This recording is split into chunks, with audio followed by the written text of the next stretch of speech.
राधे राधे महाराज जी जब हमें भगवत साक्षात्कार होने वाला होता है तो क्या कोई अलग स्थिति आती है जिससे हमें पता चले कि अब हमें भगवत साक्षात्कार हो जाएगा?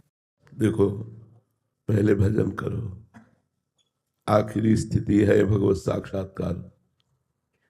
पहले हमारे अंदर जो काम है, क्रोध है, लोभ, मोह, मद, मत्सर, इनको हम काबू में करें ना।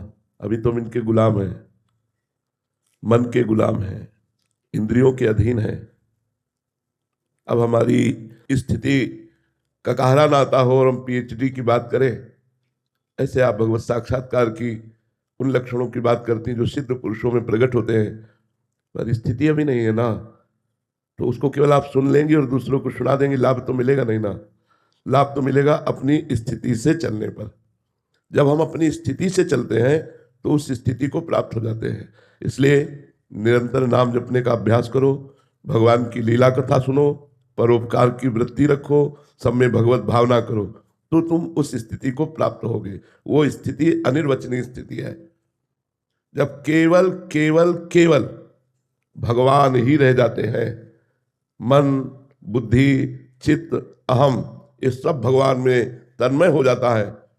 कोई भी विकार, कोई भी दोष किंचन मात्र हृदय में नहीं रह जाता, तब भगवान का साक्षात्कार होता है। भगवान वाल्मीकि जी महाराज वर्णन करते हैं, काम क्रोध मद मान न मोहा, लोभ न क्षोभ राग नहीं द्रोहा, जिनके कपट दंभ नहीं माया, तिनके हृदय बसहु रघुराया।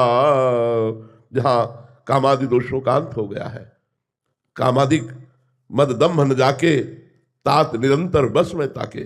बहुत बड़ा शत्रु है ये काम। बातें बना लेना अलग बात है, लेकिन इस शत्रु को परास्त करना केवल भगवान के भजन में ही सामर्थ्य है। ना तो शास्त्र ज्ञान में सामर्थ्य है, ना किसी और बल में सामर्थ्य है। एकमात्र भगवान के भजन बल के द्वारा कामादि दोषों को परास्त किया जा सकता है। तो काम, क्रोध आदि दोष हृदय से बिल्कुल निकल चुके हैं, कोई भी चाह नहीं रह गई, किंचन मात्र मान अपमान निंदा स्तुति का प्रभाव नहीं पड़ता, किसी भी विषय संग से नवीन विषय भोगने की इच्छा ही नहीं रह गई। लोक परलोक के समस्त भोग उसे विश्वत लगते हैं। एक एक क्षण जिसका प्राण प्रभु से मिलन के लिए व्याकुल हो गया है, वो भगवान का साक्षात्कार करता है। बात समझ में आ रही? पहले खूब नाम जप करो, शास्त्रों का स्वाध्याय करो।